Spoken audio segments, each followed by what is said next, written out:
오늘은요, 하나님을 아시나요? 라는 제목으로 다니엘 8장의 말씀을 나누겠습니다. 조성모의 아시나요 아니고요. 죄송합니다. 요즘 또 조성모의 아시나요가 아니더라고요. 누가 부른 아시나요가 있더라고. 네, 뭐가 있더라. 죄송해요. 예. 자, 지난주에 우리가 다니엘서가 이 장르가 있는데 문학적 장르가 있는데 뭐라 그랬죠? 묵시록. 예언서로 분류된다고 말씀드렸어요. 스토리가 곳곳에 담겨 있긴 하지만 묵시록, 특별히 예언서로 분류된다고 제가 말씀을 드렸어요. 예언의 말씀들을 보고 또 우리가 듣고 또 해석한다는 것이 정말 너무 어렵죠. 사실 오래된 이야기이기도 하지만 누구라도 지금 이 시대에도 무언가 예언을 봤을 때 우리가 막 그것을 듣고 해석한다는 건 쉬운 일이 아니고 사실상 불가능한 일이죠. 이 세상의 방법으로는. 다니엘서 말씀도 보면요, 하나님께서 다니엘을 통해서 알려주시는 거지 세상의 그 어떤 사람들도 그 시대에 일어나는 일, 꿈이나 환상들을 해석하는 일들은 없었다. 네, 예나 지금이나 그런 일들은 없다. 오직 하나님만 하실 수 있다. 이게 우리에게 이제 중요한 포커스겠죠. 결론적으로는 혼자서 인간의 힘으로는 해석할 수 없다는 거예요. 하나님의 도우심이 필요하다는 이야기입니다. 그렇다면 하나님께서는 왜 굳이 예언을 하셨을까? 굳이 해석이 필요한 이야기를 왜 우리에게 성경의 말씀을 통해서 구약과 신약의 그 오랜 성경을 역사들을 통해서 왜 우리에게 말씀을 하실까? 이게 이제 우리에게 중요한 포인트가 되겠죠. 이것이 정말 중요한 것 같아요. 왜냐하면 우리가 예언서를 읽거나 성경을 읽을 때에 이 포커스, 이 기준, 이 마인드를 가져야 된다는 거예요. 하나님의 뜻을 아는 것, 의도를 파악하는 것이 중요하다라는 거예요. 다니엘서를 전체적인 이 맥락으로만 봐도 이 구조적인 어떠한 형태만 봐도 우리가 그 의미를 파악할 수 있어요. 지난주 제가 말씀드렸지만 다니엘서는 두 가지의 언어로 쓰여졌다라고 말씀을 드렸어요. 1장부터 2장 3절과 이제 오늘 읽은 8장부터 마지막 장이 12장까지는 히브리어로 적혀 있어요. 그러니까 이스라엘 백성들의 언어로 쓰여져 있다는 거예요. 그럼 가운데 2장 3절 이후부터 우리 지난주 봤던 7장까지는 무슨 언어죠? 아람어로 적혀 있는 거예요. 근데 이상하죠. 그러니까 뭐 쉽게 얘기하면 앞뒤로는 히브리어고 가운데는 아람어로 적혀 있다는 거예요. 이상하잖아요. 왜 굳이 두 언어로 나눠서 썼냐는 거죠. 분명히 하나님이 예언서를 쓰는 이유의 의도가 있듯이 이것에도 분명한 의도가 있을 거라는 거죠. 우리는 지금 시대에는 한글로 다 번역된 성경을 보지만 당시 이 메시지를 받는 사람들은요, 보는 사람들, 듣는 사람들은 정확한 타겟이 있었다라는 거예요.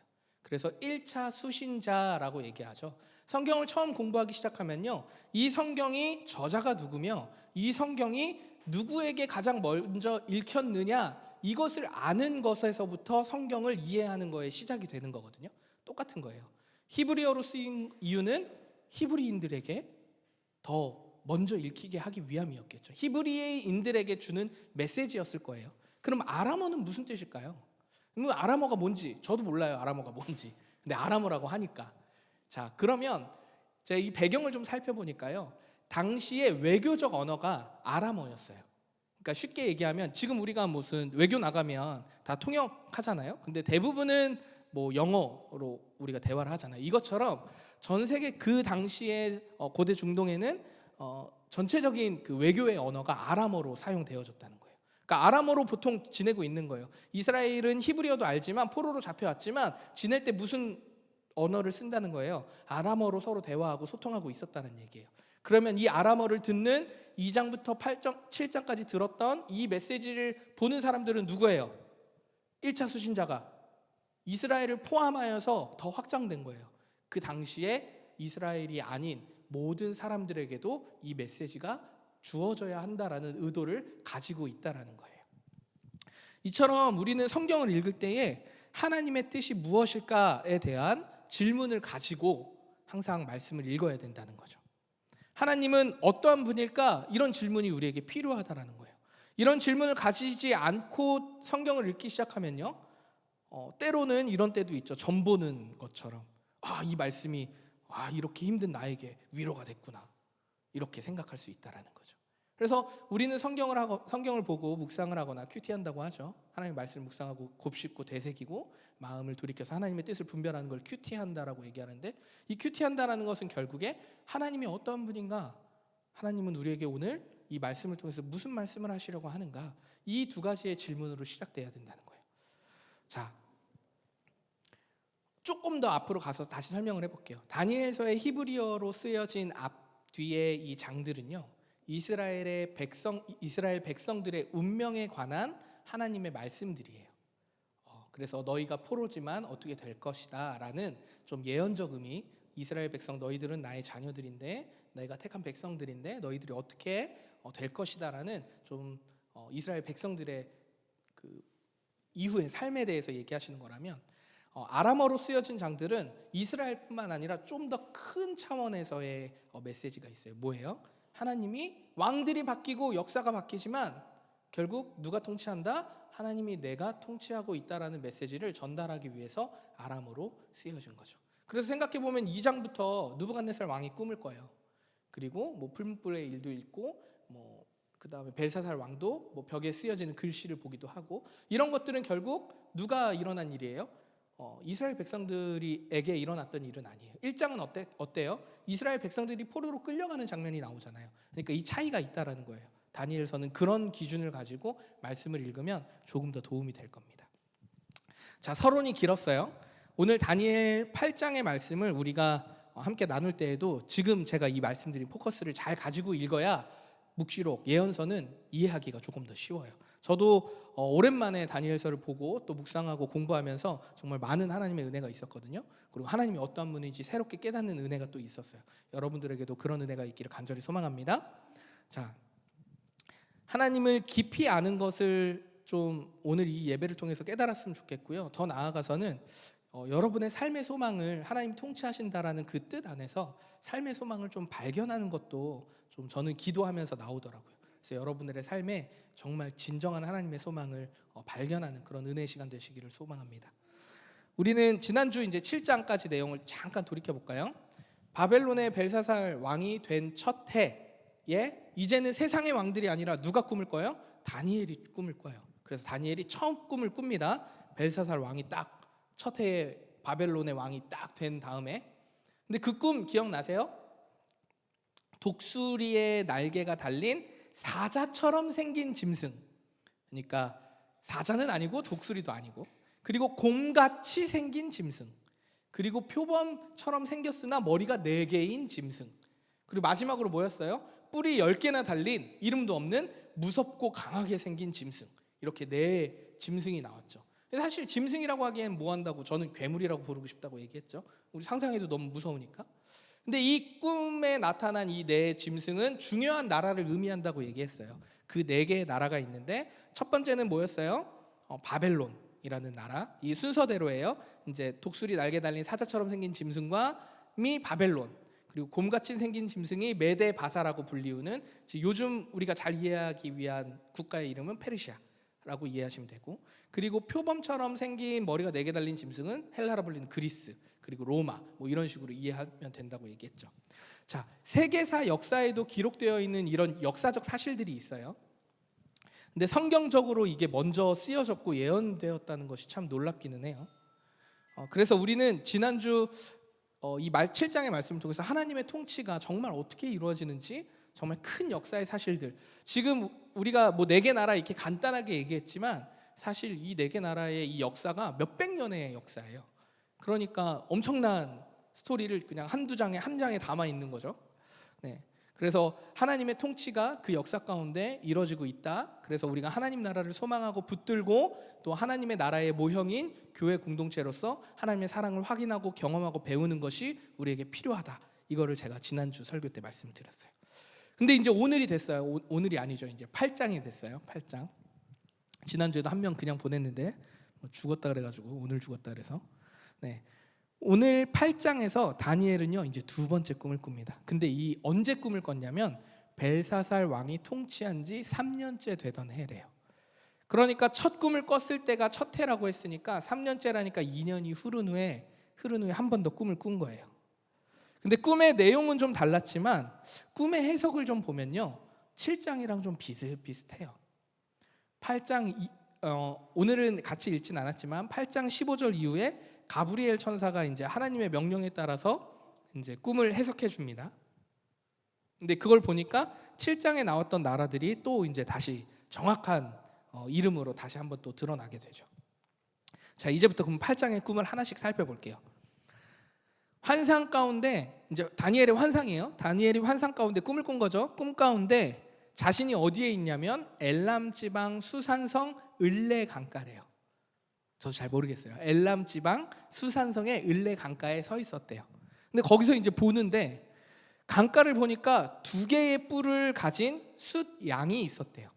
근데 이 2뿔이 다 길긴 한데 한쪽 뿔이 다른 뿔보다 길대요. 머릿속으로 상상하면서 따라오세요. 근데 이 긴 뿔이 먼저 자란 뿔이 아니라 나중에 자란 뿔이래요. 근데 이 숫양은요, 서쪽, 북쪽, 남쪽을 들이받았대요. 이게 뭐냐면 이제 공격했다라는 의미로 이해하시면 될 것 같아요. 막 들이받으니까 아무도 이 짐승을 상대할 수 있는 사람들, 다른 짐승들이 있다 없다? 없다.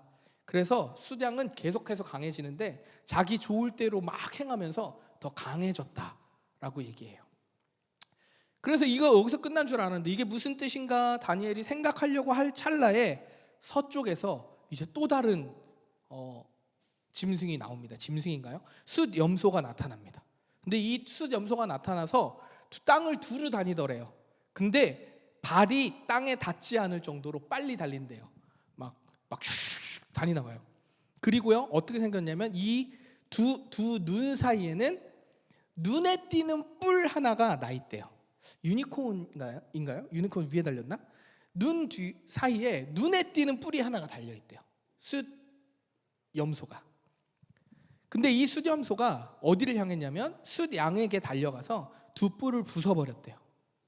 그리고 이 숫염소가 이제는 숫양을 잡은 다음에는 더 강해지는데 어느 날 갑자기 이 두 눈 사이에 눈에 띄던 큰 뿔이 부러지더래요. 그리고 이 부러진 자리에 또 다른 뿔 4개가 나와서 4방향으로 자라났대요.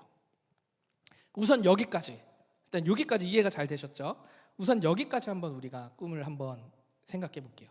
숫양은 무엇을 의미하냐면 메데 바사. 메데라는 나라와 바사라는 나라가 연합했어요. 그래서 메데 바사라고 불러요. 근데 곧 뭐라 그랬어요? 아까 제가 페르시아, 페르시아라고 얘기해요. 왜냐하면 연합은 했지만 이제 후에 이제 바사 페르시아가 이제 이 통합을 하거든요. 그러니까 이제 더 통합이 되는 거죠. 그러니까 이게 꿈에서 숫양의 2뿔을 의미하는 건 뭐겠어요? 메데와 바사를 의미하는데 둘 다 길대요. 근데 나중에 난 원래 더 작았거든요. 바사라는 나라가. 근데 나중에 바사라는 나라가 메데까지 같이 연합을 해버리니까 뒤에 나온 뿔이 나중에 더 길었더라라고 오늘 성경은 말하고 있는 거예요. 이해되셨죠? 그리고 이제 숫염소가 등장합니다. 서쪽에서부터 엄청 빠르고 2눈 사이에 눈에 띄게 큰 뿔이 있는 이 숫염소가 등장하죠. 근데 이 숫염소는 이제 무엇을 얘기하냐면 우리 7장에서 살펴봤지만 페르시아 다음에 누구였어요? 헬라, 그리스. 이제 이 숫염소는 그리스를 의미합니다. 그리고 2눈 사이에 눈에 띄게 큰 뿔은 왕을 의미하는데요. 어떤 왕이냐면 우리가 잘 알고 있는 왕이에요. 알렉산더 대왕. 그리스의 알렉산더 대왕, 헬라의 알렉산더 대왕을 의미하는 게 2눈 사이에 큰 뿔을 의미하고 있는 거예요. 알렉산더 대왕에 대해서 우리가 좀 살펴보면요. 저도 이번에 공부하면서 조금 더 자세히 알게 됐는데요.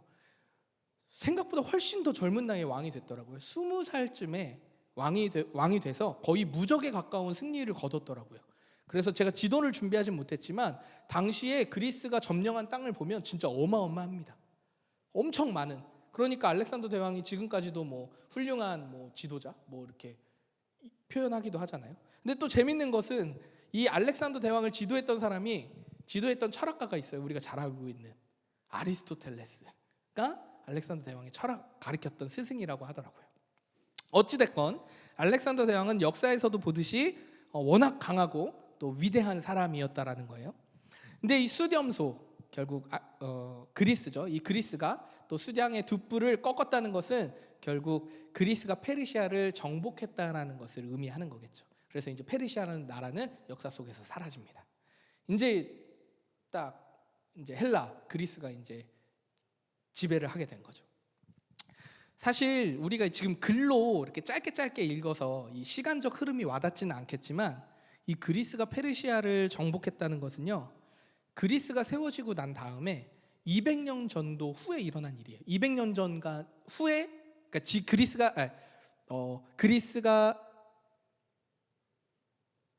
페르시아가 세워지고 난 뒤에 200년 후에나 있었던 일들인 거예요. 그러니까 무슨 얘기예요? 다니엘은 지금 그걸 상상한다는 게 당연히 힘든 게 당연한 거예요. 200년의 후의 일을 지금 환상으로 받았는데, 아무리 근심하고 고민하고 생각하고 뭐 뜻을 해석을 들었다 한들 이게 와닿겠어요? 그러니까 7장 마지막에 뭐라고 보냐면, 다니엘이 뭐라고 얘기하냐면, 해석까지 다 들었는데도 마음에 근심하여. 근심하는 거예요. 해석 들었는데도 이해가 안 되는 거예요. 뭐 이게 누구를 의미하는데, 그때 뭐 페르시아라는 나라, 이 뒤에 뭐 로마부터 시작해서 이런 걸 다 알고 있었겠어요? 그 큰 역사적 흐름 안에 한 인간이 그걸 들었다고 해서 어떻게 될 건지 상상이나 했겠어요? 그러니까 마음에 근심한다라고 얘기하는 거예요. 근데 오늘 계속 15절 이후에도 계속 보면 다니엘은 환상을 들었음에도 계속 뭐예요? 근심해요. 왜? 도대체 들었는데도 무슨 뜻인지 전혀 모르겠는 거야. 총 오늘 이제 뒤에도 보겠지만 몇백 년에 걸친 이 역사를 다니엘은 환상을 통해 본 거거든요. 당연히 이해 안 되는 게 당연한 거죠. 그러나 이 다니엘서의 메시지를 통해서 오늘을 사는 우리에게 있어서는 이제 이것이 하나님의 통치 가운데 일어나는 일이구나라는 것을 우리는 믿음으로 볼 수 있다라는 거죠. 자, 이제 좀 다시 돌아와 볼게요. 계속 승승장구할 줄 알았어요, 알렉산더가. 근데 이 알렉산더 대왕이 갑작스럽게 죽어요. 여러분 이거 우리 잘 알죠? 갑작스럽게 죽어요. 근데 학자들은 사실 여러 가지 이유를 댑니다. 뭐 이거 이런저런 이유를 대지만 솔직하게 뭐 정확하게 답을 이거다라고 내릴 수 있을 만한 건 별로 없는 것 같아요. 어찌 됐건 젊은 나이에 죽었다라는 것, 그리고 유언도 없었고 후사도 없었어요. 이 다음을 이을 왕이 없었어요. 그러니까 어떻게 돼요? 다음을 세울 왕이 없다라는 건 그 나라가 어떻게 됐겠어요? 분열이 일어났겠죠. 당연히 막 왕권을 이제 내가 잡아야 되니까 그런 다툼이 일어났지 않겠어요? 그래서 성경은 이걸 지금 뭐라고 표현하냐면, 큰 뿔이 부러지고 그 뿔에서 4개의 뿔이 돋아져서 4방향으로 흩어져 자라났다라고 얘기하거든요. 그러니까 알렉산더가 지금 죽고 나서, 큰 뿔인 알렉산더가 죽고 나서 그 밑에 있던 장군들이 사실은 좀 많이 있었지만 20년간 전쟁을 벌여요. 영토 싸움을 막 벌이다가 결국에는 4개의 제국으로만 남거든요. 그래서 나눠서 통치한다는 것으로 오늘 성경은 4개의 뿔이 자라서 4방향으로 흩어졌다. 그럼 생각해 보세요. 이 4개의 장군이, 나라가 4개가 될 정도면 도대체 알렉산더가 어느 정도까지 땅을 먹었다는 얘기예요. 엄청난 사람인 거예요, 사실. 그래서 큰 뿔이라는 표현이 또 나오죠. 근데 여기까지가 우리가 지금 성경을 본 꿈에 대한 해석이었고, 계속해서 좀 이어가 볼게요. 다시 성경으로 돌아가 봅시다. 제가 9절 말씀을 우리말 성경으로 한번 읽어봐 드릴게요.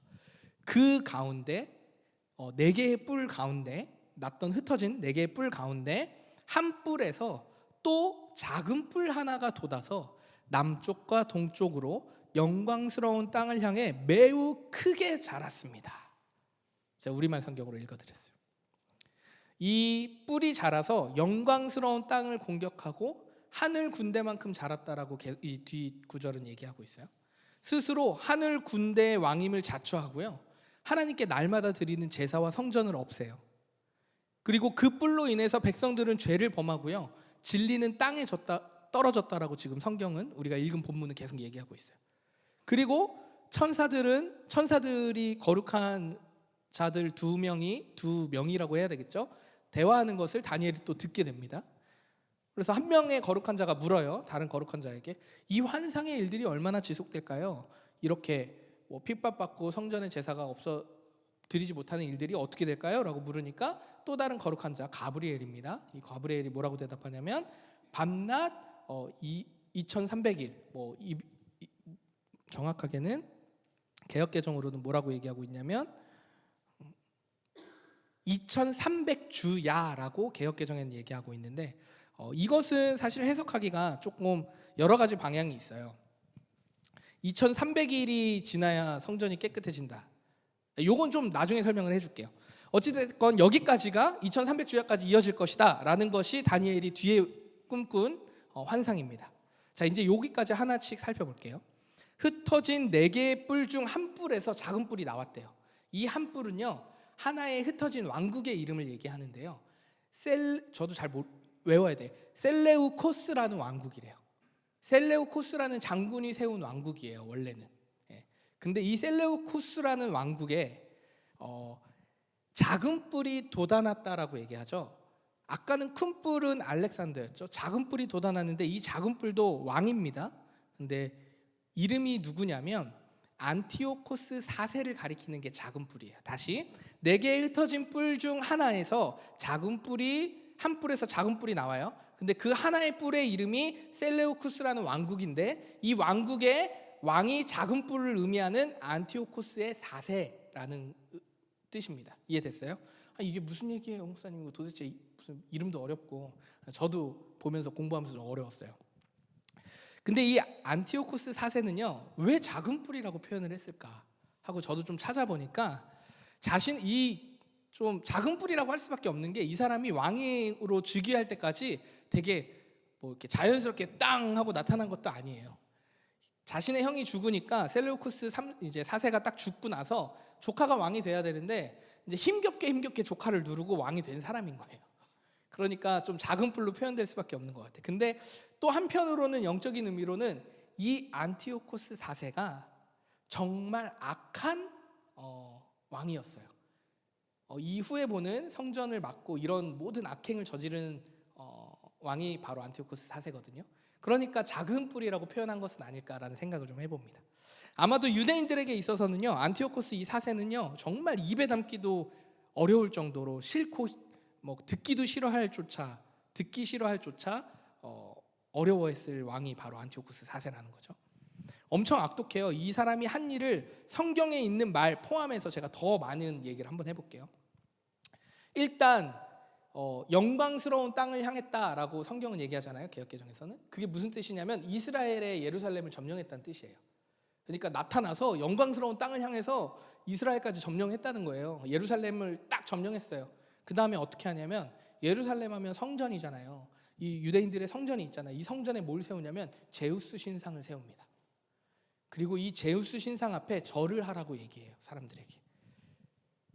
그리고 더 웃긴 건 제우스 신상 앞에 절을 하는데 이 제사를 어떻게 드리냐면, 유대인들은 뭘 안 먹죠? 돼지를 안 먹잖아요. 이 돼지를 가지고 제사를 드리는 거예요. 그러니까 유대인들이 얼마나 밑을 노르시겠어요, 그렇죠? 근데 더 놀라운 건 성전 예배를, 안식일을 지키지 못하게 하는 거예요. 근데 여기서 끝이 아니에요. 이 성전 바로 옆에는요, 현재로 말하면 피트니스장 같은 운동하는 그 공간을 만들었는데 여기를 모두 다 나체로 옷을 홀딱 벗고 운동하게 만들어놨어요, 성전 옆에. 얼마나 이 신앙의 문화를 말살시켜놨는지 아시겠죠? 안티오코스 4세가 이 정도로 악독한 사람이었습니다. 심지어 자신을 제우스의 현현, 제우스의 신이 자기를 통해서 다시 나타났다는 의미로 안티오코스 에피파네스라고 스스로를 칭하고 다녔거든요. 에피파네스가 제우스의 현현이라는 뜻이래요, 이름이래요. 근데 당시 많은 사람들은요, 언어 유희적으로 저 사람이 미쳤다, 광기 어렸다라는 뜻으로 에피파네스라고 불렀다고 해요. 그 정도로 사람들 입에서는, 이제 서민들 사이에서는 왕이 미쳤어, 에피파네스, 지는 제우스 신이라고 하는데 미쳤어. 일종의 언어 유희적으로 그렇게 얘기했다라는 거죠. 이런 상황에 대해서 오늘 본문 11절과 12절에는 이렇게 얘기하고 있어요. 제가 우리말 성경으로 읽어봐 드릴게요. 그 뿔 안티오코스 4세죠. 이 뿔은 스스로 자신을 높여 하늘 군대, 하나님의 백성, 군대의 주인처럼 높이더니 하나님께 날마다 드리는 제사를 없애버리고 하나님의 성전마저 헐어버렸습니다. 근데 그 뿔로 인해, 안티오코스 4세로 인해 백성들은 죄를 범했고, 제우스 신상 앞에 절을 하라 했으니까, 돼지를 제물로 드렸으니까 죄를 범했고, 백성들은 그 뿔에게 날마다 제사를 드렸습니다. 진리는 땅에 떨어졌고 그 뿔, 안티오코스 4세가 하는 일마다 잘 됐습니다. 승승장구한 거예요, 악한 사람이. 여러분, 당연하게도 우리나라도 핍박받은 시기가 있잖아요, 역사적으로. 우리도 뭐 식민지 생활을 했고. 근데 이러한 고통이 계속되자 우리나라처럼 독립운동처럼 이런 핍박에 대항하는 어떠한 조직이라고 해야 될까요? 조직들이 일어납니다. 우리가 잘 알고 있는 마카비 혁명. 이제 마카비라는 사람이 안티오코스 4세의 우상 숭배에 또 성전이 무너지는 것을 보면서 도저히 안 되겠다 해서 이제 무력 시위를 하는 거죠. 그래서 마카비 혁명이 성공을 하죠. 근데 사실 더 정확하게 얘기하면요, 이 마카비 혁명이 성공했다라기보다는요, 안티오코스 4세가 갑작스럽게 죽어요. 그러니까 뭐 혁명을 성공해서 막 딱 우리가 승리했어 하고 목을 쫙 베고 뭐 이런 일들이 일어난 게 아니라 갑작스럽게 승승장구하는데 갑자기 뿔이 꺾여서 죽은 거예요. 놀라운 것은요, 오늘 같이 읽진 못했지만 8장 25절에 이를 말하고 있어요. 제가 우리말 성경으로 읽어볼게요. 그는 꾀를 내 남을 속여서 원하는 것을 다 이루고 자기 마음대로 스스로 높일 것이다. 가브리엘이 지금 천사가 다니엘에게 해석해 주는 거예요. 마음대로 높일 것이다. 그는 또 평화로운 틈을 타서 많은 사람들을 죽이고 왕의 왕이신 하나님을 대항해 일어날 것이다. 본인이 에피파네스, 제우스의 신이다. 그러나 그도 망하지만 사람의 힘으로 망하지 않는다라고 오늘 다니엘서 8장 25절에 얘기하고 있어요. 결국 마카비 혁명이 일어난 건 누구의 뜻으로, 누구의 도움으로 성공한 거예요? 하나님의 뜻으로 성공했다는 거예요. 스스로 뭐 사람의 힘으로 혁명을 성공한 게 아니라 갑작스럽게 안티오코스 4세가 병에 걸려 죽은 거예요. 그러니까 혁명이 성공할 수밖에 없었겠죠. 근데 이 일들이 이제 역사적으로 하누카라고 들어보셨어요? 수전절이라고는 들어보셨죠? 우리 수전절. 이 수전절이라고 해서 구약에는 없는 절기예요. 신약에만 있는 절기인데 성전의 회복을 기념하는, 마카비 혁명 이후에 성전의 회복을 기념하는 절기로 수전절이라는 것을 지금까지 지키고 있는 이스라엘 유대인들의 절기예요.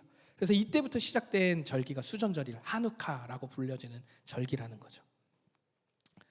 여기까지가 해석. 그리고 이제 하나 남았죠. 우리가 해석 안 된 게 제일 마지막 절에 2300주야, 여기가 해석이 남았어요. 이 2300주야 일자에 대한 해석이 보통 두 가지가 있어요. 제일 첫 번째로는 그냥 그 날짜를 그대로 세워서 2301로 보는 경우도 있고요. 보통 유대인들의 예배는요, 아침과 전심, 주야로 두 번을 드리거든요. 그러니까 이 두 번을 반으로 나누면 1150일이죠. 그러니까 이것을 이제 셈해서 이것을 얘기하는 경우도 있어요. 그러니까 이 두 가지로 보통 얘기를 하긴 하는데, 정확하게 무엇이 맞다라고 해석하는 거는 저는 조금 두 가지 말이 다 맞는 것 같아서 제가 어떠한 한쪽을 이것이 맞다라고 우리 성도들에게 얘기하기는 좀 어렵겠더라고요.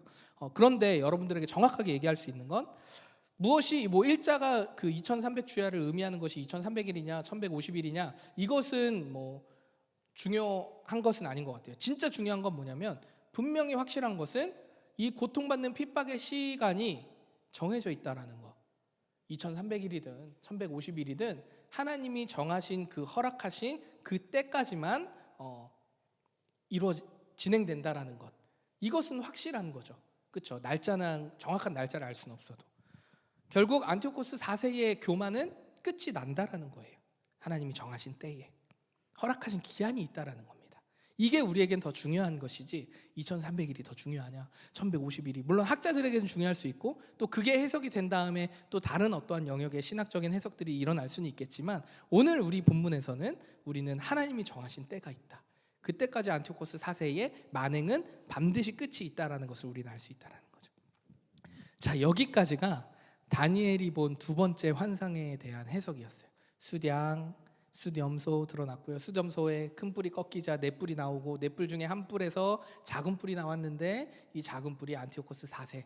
그래서 예루살렘을 침공했고, 예루살렘 성전에 제우스 신상을 세우고, 그리고 돼지로 제사를 드리고 안식일을 못하게 막고 핍박을 했다. 그리고 그 기한이 언제 되냐고 물었더니 2300일 또는 1150일 기한이 있다라는 것이 오늘 다니엘이 8장에서 꾼 꿈이라는 거예요. 이해 잘 되시죠? 이제 딱 이해 다 되셨죠? 자, 역사의 사실 속에서 뭐 알렉산더 대왕이나 아리스토텔레스나 뭐 안티오코스 4세나 다 실제 역사 속에서 우리가 드러나는 등장되는 인물들인데, 이 역사의 사실 속에서 성경을 보는 것이 좀 흥미롭기도 하고 놀랍기도 하고 재밌기도 해요. 저는 또 이 설교를 준비하면서 개인적으로 되게 좋았거든요. 근데 그럼에도 오늘 제가 시작할 때 말씀드렸던 것처럼, 그렇다면 이 메시지가 오늘 이 말씀을 듣는 우리에게는, 이 시대를 살아가는 우리에게는 어떤 의미인가? 이게 이제 우리에게 중요한 것이겠죠. 자, 이 질문을 이렇게 좀 던져보고 싶어요. 여러분, 하나님에 대해서 잘 알고 계십니까? 하나님의 일하심, 하나님의 통치를 여러분은 경험하고 계십니까? 이게 오늘 중요한 우리의 질문인 것 같아요. 감사한 것은요, 오늘 말씀을 통해서 하나님을 어떠한 분인지 우리에게 계속해서 말씀하고 계신다는 거예요. 하나님께서는 어떤 분이에요? 반드시 하나님의 일을 이루는 분이시라는 것. 토시 하나 틀리지 않고 하나님의 말씀하신 것을 반드시 이루시는 분이라는 것을 우리는 말씀을 통해서 알게 되죠. 제가 말씀드렸지만 300년에 걸친 역사를 다니엘의 환상의 하나로 설명하신 거예요. 이게 이해가 되세요, 여러분? 저는 상식적으로 이해가 할 수 없는 일이라고 생각하거든요. 하나님은 반드시 하나님의 일을 이루는 분이시라는 것을 우리는 말씀을 통해서 깨달을 수 있겠죠. 또 하나는 하나님은 온 우주의 통치자 되시고 하나님 나라를 위해서 성실하고 신실하게 이루어 가시는 분이라는 것을 우리는 또 말씀을 통해서 깨달을 수 있겠죠. 우리가 오늘 시작할 때 같이 부른 찬양, 주께서 일하시네, 이 찬양 해리 자매님이 추천한 곡이었어요. 근데 제가 깜빡 잊고 좀 놓치고 있었는데 우리 규성 형제가 이번 주 콘티를 짰거든요. 근데 규성 형제가 딱 그 콘티가 해리 누나가 올렸었다 이렇게 얘기를 해주더라고요. 네, 죄송합니다. 자, 어쨌든 이 찬양의 고백에서, 주께서 일하시네, 이 찬양의 고백에서 여호와 이레, 하나님께서 예배하시고 이루어 가신다, 하나님의 계획에 대한 찬양으로 우리가 가사로 고백을 했잖아요. 그러니까 하나님께서는 어떤 분이에요? 이루어 가시는 분이에요. 반드시 약속을 지키시는 분이고요, 성실하게 신실한 약속을 영원히 변치 않고 이루어 가시고 또 만들어 가시는 분이라는 거예요. 그렇다면 이제 우리가 스스로에게 물어봐야겠죠. 정말 하나님의 통치를 내가 믿고 따르고 있는지 내 자신을 돌아봐야 된다는 거예요. 주일만 돌아보는 것이 아니고요, 우리의 삶의 틈틈이, 우리의 삶에서 하나님을 아는 것에 힘을 써야 해요. 그것을 알지 못하면 언제 우리가 하나님의 통치를 경험할 수 있겠어요?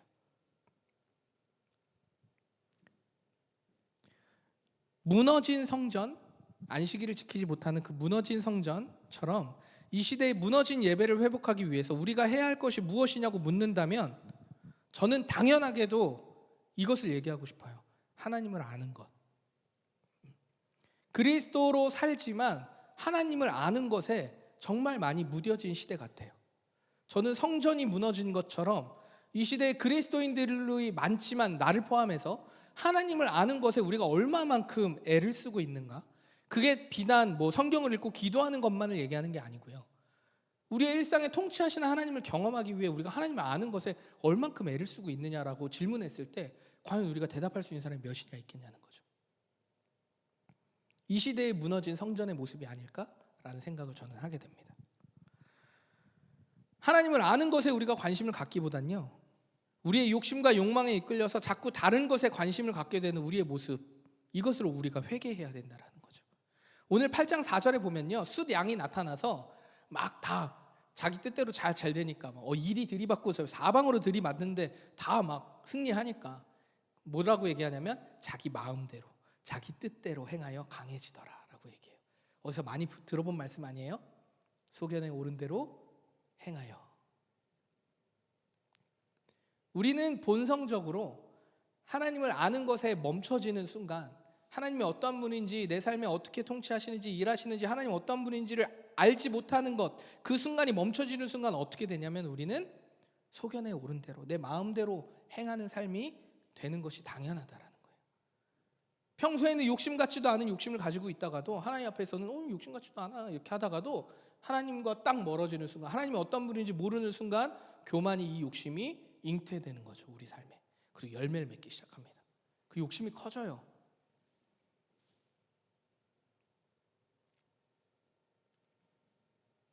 하나님의 말씀은요, 반드시 성취됩니다. 믿으십니까? 아멘. 우리가 사는 이 시대의 모든 시스템, 방법이라고 얘기하는 이 시스템 불완전하잖아요. 요즘 AI, GPT 다 나오지만 어떻게 될지 모르잖아요. 지금 막 이런 말도 있잖아요. GPT를 잘 쓴 뭐죠? 프로토콜? 뭐예요? 프롬프트? 하여튼 그거를 아는 사람과 모르는 사람으로 나뉜다는 얘기를 저도 들은 것 같아요. 그러니까 얼마나 GPT를 잘 쓰냐 못 쓰느냐로 사람이 나뉜대요. 근데 그게 언제까지 갈 것 같아요? 애플이 비전 프로, 저 애플 좋아하는데 애플 비전 프로를 발표했어요. 너무 놀라운데 저 한편으로는 이게 다니엘 말씀을 보고 있어서 그랬나? 저게 언제까지 가겠나? 더 놀라운 일들이 일어나겠구나.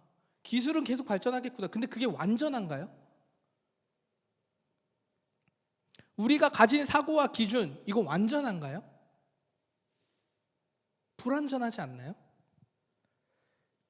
이 땅에서 완전한 것은요, 하나님의 나라가 이루어지는 것, 하나님의 말씀이 성취된다는 것, 오직 이것만이 완전한 진리입니다. 믿으십니까? 아멘. 우리 그리스도인들의 고백은 이 고백이 돼야 되는 거예요. 그렇다고 세상의 방법론을 멀리하고 막 거룩한 기도와 예배 이것만 붙잡아야 됩니다. 이렇게 얘기하자는 게 아니고, 불완전한 가운데 하나님의 뜻을 분별하면서 불완전함 속에 완전한 진리를 가지고 살아내야 되겠죠. 근데 완전한 진리를 아는 방법을 잃어버렸어. 무뎌졌어. 언제 하나님을 아냐고. 어렸을 때, 청년 때 들었던 것들 가지고 여전히 살고 있지 않나요, 우리? 그러면 이제 오늘 물어봐야 돼요. 한우카, 수전절, 마카비 혁명이 막 일어났어. 하나님의 성전이 회복됐어요. 그러면 하나님의 성전이 회복을 위해서 우리가 무엇을 회복해야 되냐는 거죠. 그럼 우리 공동체가 내 삶에서, 개인의 삶과 우리 공동체의 삶에서 우리가 무엇을 회복해야 되느냐, 이것이 오늘 우리에게 중요한 질문인 것 같아요. 여러분, 우리가 회복해야 할 것, 붙잡아야 할 것이 있다면 무엇입니까? 저는 하나님을 아는 것에 힘쓰는 것을 회복해야 된다라고 생각합니다. 하나님을 아는 것에 힘쓰는 올디너리 믿음의 공동체 되기를 간절히 소망합니다. 기도하는 것, 말씀 보는 것, 말씀으로 내 삶을 돌아보는 것 너무 중요하죠. 또 지속적으로 우리의 삶에 정말 습관처럼, 습관이 뭐가 중요해요? 아니요, 습관 중요해요. 그런 영성이 중요해요. 네. 이렇게 우리가 하나님을 알아가는 것, 이 모든 것들이 우리의 삶의 예배가 될 수 있습니다. 근데 이것이 만약에 끊긴다면 사실 우리가 예배를 드리긴 하더라도 하나님을 알고 하나님의 뜻을 분별하기 위한, 하나님을 높이기 위한 예배라기보단 나의 필요에 의한 예배가 될지도 모른다는 거죠. 그렇다면 이제 우리가 좀 더 삶으로 적용해 볼까요? 우리 하나님을 아는 것에 회복해야 될 거 맞는 것 같아. 공감돼요. 내 삶에서 또 우리 공동체적으로 우리가 무언가를 하나님을 회복하기 위해서 어떻게 하면 좋을까요? 더 깊이 알기 위해 우리가 무엇을 하면 좋을까요? 이게 이제 우리의 행동의 모습으로 나타나겠죠. 저는 이렇게 얘기하고 싶어요. 개인적으로는요, 성경 읽는 거 너무 중요합니다. 말씀 묵상하는 거, 시간을 정해놓고 하나님의 말씀 앞에 우리가 주야로 하나님의 말씀 묵상하는 거 너무 중요합니다. 주일만 와서 말씀 보는 거, 그것도 중요하지만 우리의 삶에서 하나님 앞에 일상의 대부분을 일상에서 여러분이 살잖아요. 그때 하나님의 말씀을 보는 거 중요합니다. 그런데 개인이 묵상하는 것만큼이나 중요한 건 뭐냐면 공동체가 함께 말씀을 묵상하는 거예요. 왠지 말씀드릴게요. 나 혼자 해석해서 나 혼자 뜻을 분별해서 할 수 있는 일들이 생각보다 많지 않습니다. 공동체가 함께 분별하여서 은혜를 나누고 기도하고 성령 하나님의 인도하심, 오늘 규성형제가 기도해 줬지만 성령 하나님의 인도하심을 경험하는 것이 공동체에서 일어나거든요. 믿음의 사람들을 통해서 일어납니다. 그렇다면 공동체가 함께 성경을 읽고 말씀을 보고 나누는 일들이 우리 안에 끊기면 안 돼요. 개인과 공동체의 삶이 끊기면 안 되는 거죠. 근데 이것만이 하나님을 알아가는 일입니까? 그것을 우리가 공동체가 할 수 있는 일입니까? 이것도 있고 또 다양하게 여러분 상상력으로, 제가 지금 상상력으로 얘기할 수 있는 것들만 얘기하는 건데, 또 책을 읽는 것도, 신앙서적을 읽거나 우리의 세상의 어떤 지혜들을 읽는 것, 이것도 그것을 통해서 우리가 기독교 세계관을 가지고 가치관을 가지고 있기 때문에 세상의 지혜들 앞에 하나님의 지혜, 우리가 아는 하나님의 사랑을 같이 분별하면서 대조해보고 알아가는 것, 이것도 하나님을 알아가는 방법 중에 하나가 될 수 있겠죠. 실제로 저는 영화를 보면 영화 속에서 하나님의 메시지가 있는가, 내가 알고 있는 하나님에 대한 메시지가 있는가, 이거를 많이 찾아보는 스타일이에요. 되게 많이 찾아요. 아바타 같은 경우도 저는 되게 그런 부분을 많이 뽑아냈거든요. 혼자 이걸 이제 재미로 나눌 수 있고 은혜로 나눌 수도 있겠지만, 사실 그것을 이게 맞다 아니다 이렇게 논의하기보다는 저 스스로는 세상의 어떤 문화들 안에서도 하나님의 창조적인 것들이 묻어 있기 때문에 그것들을 저는 같이 읽고 있다라는 거죠. 그리고 이걸 가지고 우리 세상의 사람들이나 우리 사람들에게 또 우리의 가치관을 나누는 것도 하나님을 알아가는 것 중에 하나겠죠. 이런 일들을 통해서 우리가 하나님 안에서 믿음의 삶을 분별할 수 있다라는 거예요. 또 우리가 공동체적으로 주일에 모이잖아요. 주일에 함께 모여서 하나님 안에서 예배하고 교제하는 것도 하나님에 대해서 알아가는 거예요. 하나님의 사랑을 나와 맞지 않고 좀 불편하고 어색하고 힘들고 이런 사람들과 만나서 양보를 배우고 양심을 배우고 기다림을 배우고 인내를 배우고 수용적인 태도를 보고 배우는 것, 이것이 하나님의 사랑을 배워가는 것, 알아가는 것 아니겠어요? 또 이것만 있겠어요? 사실 우리 공동체뿐 아니라 세상 속에서도 사람들과 만나서 함께 식사하고 교제하고 놀고, 이것도 하나님 안에 우리가 하나님의 사랑을 같이 나눌 수 있는, 하나님의 사랑을 경험할 수 있는 일들이잖아요. 왜 아람어로 적혀 있었겠냐고. 하나님이 왜 그 사람들에게 왜 그 얘기를 했냐고. 하나님 통치하신다. 너네 왕 바뀌었잖아. 그거 내가 계획한 거야. 내 뜻이야. 결국 내가 이 나라 통치한다. 온 우주와 만물의 주인이다. 이 얘기를 왜 아람어를 통해서도 얘기하셨냐고요. 이 시대에 우리에게 왜 얘기하시냐고요. 믿지 않는 사람들과도 우리는 같이 잘 지내야 돼요. 그리고 우리의 가치관을 가지고, 우리의 세계관을 가지고, 우리의 하나님의 주신 말씀을 가지고, 사명을 가지고 대적하기보다는 우리의 삶을 지켜내되 그들과 함께 더 살아가고 수용하고 사랑하고 베풀고 같이 그들이 하나님 앞으로 돌아올 수 있도록 통로의 역할을 하는 것, 이것이 하나님을 알아가는 자들의 모습이지 않을까라고 저는 얘기한다는 거죠. 한마디로 길게 얘기했지만 우리의 인생의 여정의 모든 시간을 통해서 우리는 하나님을 알아간다는 거예요. 근데 우리는 고난이 찾아오고 기쁨이 찾아오고 뭐 했을 때 너무 단편적인 표현들밖에 못해요. 하나님 너무 힘들어요.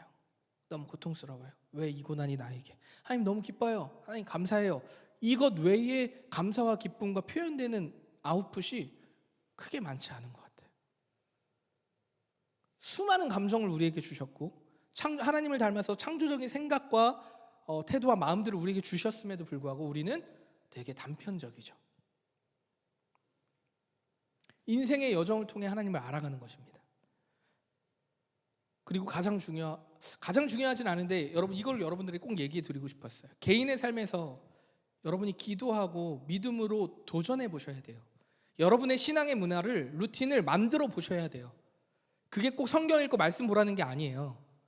그거는 기본이겠지만 그것 이외에도 세상 사람들과 만나서 한번 양보하는 거 배워보는 것, 수용하는 거 배워보는 것, 인내하는 거 배워보는 것, 사랑의 말을 던지는 거 배워보는 것, 이런 것 하나하나를 도전해 보셔야 돼요. 훈련을 하셔야 돼요. 그리고 그 안에 그걸 해보지 않잖아요. 그러면 그게 하나님의 뜻인지 아닌지 알 수 있나요? 물론 기도 열심히 하다가 하나님 음성 주시는 경우도 있죠. 그렇지만 우리의 일상은 늘 하나님의 음성을 듣는 것만은 아니에요. 뜻을 몰라요. 하나님이 안티오코스 4세처럼 허락하신 때까지만, 그래 너 안티오코스 너 언제까지 하나 보자, 팔짱 끼고 보실 때도 있다라는 거예요.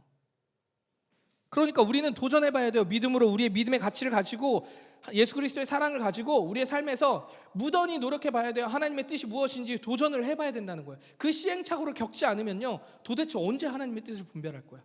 그걸 겪어보고 쓰린 마음, 기쁜 마음, 감사 마음, 슬픈 마음 가지고 공동체 앞으로 나와서 나 이런 일들이 있었는데 도저히 분별이 안 돼요. 너무 힘들어요. 같이 기도해보자, 기다려보자.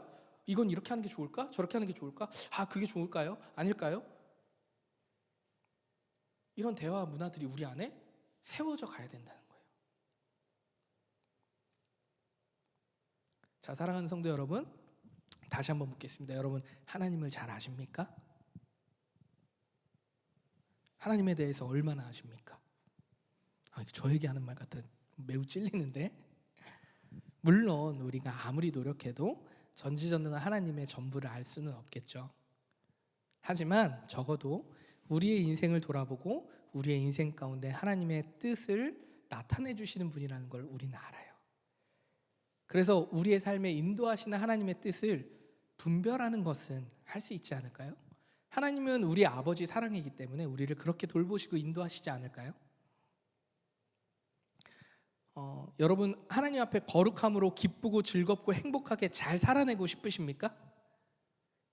저는 그렇게 살고 싶어요. 그렇다면 우리가 하나님을 아는 것에 더욱 집중하는 우리 모두가 되기를 예수 그리스도의 이름으로 축원합니다. 오늘 8장 4절에 수장이 자기 마음대로 행했다고 말했다 했잖아요. 11절에는요 작은 뿔 안티오코스 4세가 스스로를 높였다라고 얘기해요. 이것이 우리의 모습이라는 걸 빨리 인정해야 해요. 마음대로 행하고 스스로 높여주기 위한, 내 뜻대로 행하고 싶고 나를 높이고 싶은 마음, 우리의 인생 너무나 슬프지만 이것이 우리의 인생이라는 것, 우리의 모습이라는 것 인정해야 된다라는 거죠. 결국 하나님처럼 되고 싶어 했던 아담과 하와의 그 악한 본성이 하나님을 알고자 애쓰고 그 사랑 안에 머물지 못하면 여전히 우리 안에 머물러서 넘어뜨린다는 거예요. 목사님 오늘 너무 무거워요. 너무 힘들어요. 말이. 맞아요. 그런데 사랑하는 성도 여러분, 예수 그리스도의 사랑을 기억하십시오. 그리고 그 사랑 안에 머무십시오. 그 사랑에 힘입어 우리는 하나님을 알아가는 우리들의 삶이 되는 것입니다. 예수님의 사랑을 날마다 기억해야 돼요. 안 그러면 나의 의지와 나의 노력으로 일어서려고 할 거예요. 이미 예수 그리스도의 사랑으로 우리는 그냥 그렇게 인정된 거예요. 그래서 우리는 하나님이 어떠냐면, 아이고야 또 성준아, 아이고야 너 또 네 승질머리대로 할 거야? 너 또 원하는 대로만 할 거야? 또 너를 높일 거야? 아이고 또 에이 아니야. 자 이거 먹어. 괜찮아. 이걸 다 어디서 하냐고요? 예수 그리스도의 사랑으로 할 수 있다고요. 사랑하는 성도 여러분, 오늘의 말들이 참 무겁고 어려운 일이라는 거 너무 잘 알아요. 그렇지만 우리가 끊임없이 물어야 되는 건 예수 그리스도의 사랑입니다. 날 위해 십자가에서 죽으셨다라는 그 고백이 날마다 경험되어져야 돼요. 제가 그래서 말씀드렸잖아요. 우리 예배 때마다 나 성찬하고 싶었다고. 그리스도의 죽으심과 부활하심을 우리가 믿음으로 반응하는 그 것들이 없으면 과연 하나님 앞에 어떻게 나아가겠어요? 나를 위해 대신 죽으신 그 생명의 그 놀라운 은혜를 경험하지 않고서 내 의지로 어떻게 하나님 사랑한다라고 고백하고 하나님 통치자라고 고백할 수 있겠냐고요? 못한다고요. 그러니까 오늘의 위로의 말을 전합니다. 예수 그리스도가 이미 우리를 위해 죽으시고 부활하셨습니다. 예수 그리스도께서 이미 승리하셨습니다. 믿으십니까? 아멘. 하나님을 알기 원하십니까? 이거 붙드십시오. 그리스도의 사랑을 붙드십시오. 그러면 반드시 하나님께서 우리의 삶에서 우리 공동체의 나눔을 통해서 예배를 통해서 하나하나 세밀하게 우리에게 하나님의 뜻을 분별할 수 있도록 알게 해주실 줄 믿습니다. 아멘? 아멘입니다. 그럼 믿음으로 살아가는 우리들, 그리고 하나님 안에 기쁨의 자녀들 되고 우리의 모습을 보고 하나님 기뻐하시는 그런 아름다운 믿음의 공동체 되기를 예수 그리스도의 이름으로 축원합니다. 아멘. 시간 같이 기도할까요?